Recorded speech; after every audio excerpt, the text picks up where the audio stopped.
May mga gusto lang po akong i-clarify doon sa mga interviews at mga sagot ng nanay ko po sa mga interviews niya po. Unang-una po yung 70K na incentives po na sinasabi niya from World Championships 2021 po. Unang-una po 2022 po yun. At hindi lang po 70K yung na-receive ko po doon. Alam ko 6 digits po yun. Dahil dalawa po yung nakuha kong medalya. After nun, mga bandang December, umuwi ako sa Pilipinas. Nakikita kami ng mama ko. At hindi niya sa akin sinasabi na na-receive niya na pala yung incentives ko from World Championships. Hindi ko pa po malalaman na na-receive niya na po yung incentives ko kung hindi ko pa po hinanap. Never ko na po na-receive yung incentives ko po na yon. At never ko na rin naman po na hiningi yun sa kanila. Binigay ko na at wala na po yun sa akin. Ang sa akin lang naman, gusto ko malaman kung saan napunta yung incentives ko po na yun. Yung principle po kasi dito wala po sa liit o laki ng amount po na incentives po na ginalaw niya. Kundi po sa pagtago at paggalaw niya nang wala ko pong consent, yung pinapoint ko po sa kanya. At yung about sa red flag daw po si Chloe na sinabi ng mama ko, hinusgahan niya po agad si Chloe sa pananamit at sa pag-acto po niya.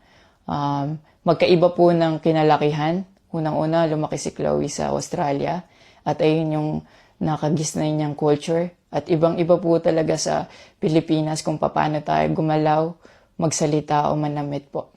At yung about po sa yung mauubos po yung anak ko, nasabi po ng mama ko. Unang-una po si Chloe po may sarili po siyang income. Lahat po ng nakikita niyang gamit o yung pag-travel niya kung saan-saan po. Galing po yun sa pinagpaguran niya po. At bakit naman po ako mauubos? Gaya nga po ng sinabi ko, si Chloe po may sarili po siyang income. And lahat po ng bank account ko po nasa mama ko po. At may mga instances po talaga na si Chloe po yung sumasalo sa akin that time po. Bukod sa incentives po, nasa kanya din kasi yung bank account ko sa monthly allowances sa pag-gymnastics ko.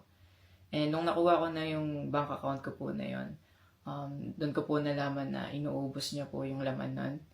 And nasa akin po yung mga bank statement ng withdrawal po na ginagawa niya po.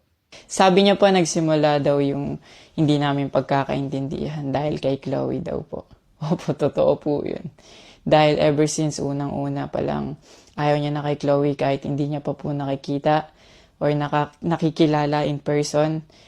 And mas nagkalabuan po kami nung naglagay po ako ng boundaries sa relationship ko. Kasi pinaglaban ko po si Chloe dahil gusto ko po siya. Sakit yung sinabi sa akin at yung mga hindi niyo pag-wish well sa akin. Like, tumatatak po yun sa akin talaga. Ang message ko po sa inyo na mag-heal kayo, mag-move on. At napatawad ko na kayo long time ago po. Pinagpipray ko na maging safe kayo palagi at nasa maayos kayong kalagayan dyan lahat. Tigilan na po natin to at i-celebrate na lang po natin yung mga ginawa po ng paghihirap, pagsasakripisyo ng bawat atletang Pilipino dito sa Olympics.